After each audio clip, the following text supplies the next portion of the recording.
Welcome. Today, we are getting right into the cockpit with the people who steer our economies.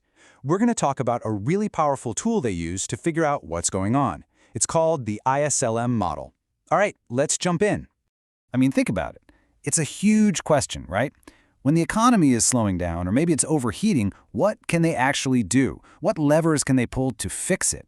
It seems impossibly complicated, but for decades, a huge part of the answer has come from one surprisingly simple graph. And this is it, the ISLM model. Now, don't think of this as some dusty old theory. The best way to think about it is like a dashboard for the economy. On the bottom, you've got national income, basically how much stuff the country is producing. And on the side, you've got the interest rate. The two curves, IS and LM, show you what's happening in the two main parts of the economy, the market for goods and the market for money. Where they cross, well, that's the economy's equilibrium. The whole game for policymakers is to nudge that intersection to a better place, and they have two main levers to do it. Okay, first up is the lever that's controlled by the central bank. This one is all about the money supply. So, monetary policy is, simply put, the central bank turning the money faucet on or off. By pumping more money into the system or pulling some out, they can directly affect how much it costs to borrow, which is, the interest rate. So let's see how this works. Let's say the central bank wants to give the economy a boost. They decide to increase the money supply.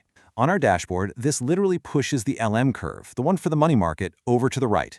We start at point A, but we're not at our new stable point just yet. And here's the cool chain reaction that follows. More money floating around means interest rates get pushed down. And when it's cheaper to borrow, what do businesses do? They invest. They build new factories. They buy new equipment.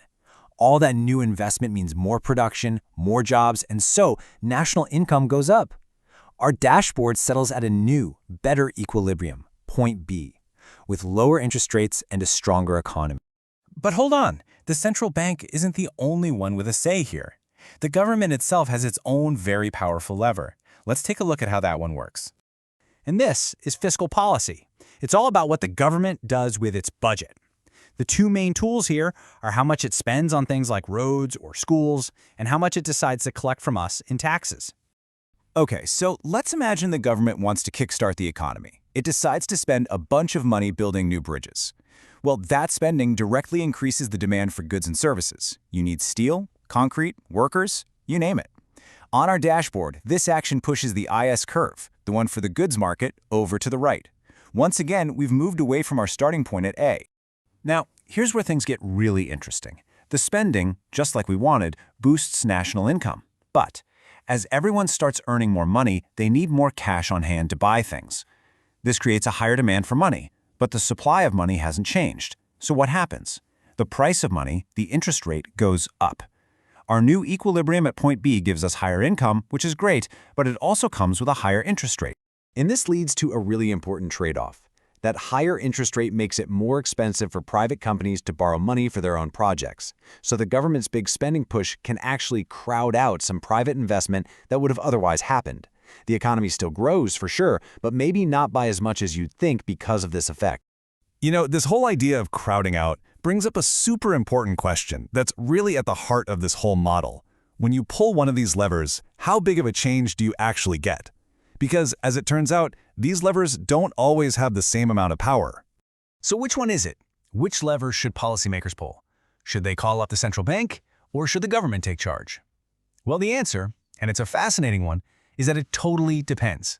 It really all boils down to how businesses react when interest rates change. If even a tiny drop in interest rates causes companies to rush out and borrow for new projects, then monetary policy is incredibly powerful.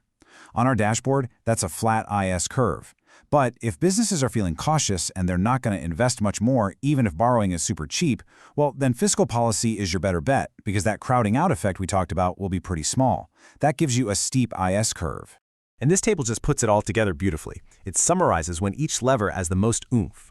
Monetary policy, it works best when investment is sensitive, that's a flat IS curve, and when money demand is insensitive, a steep LM curve. Fiscal policy is the exact opposite. It's strongest when investment is stubborn, a steep IS curve, and money demand is sensitive, a flat LM curve. It's all about a policymaker being able to read the economic conditions of the moment.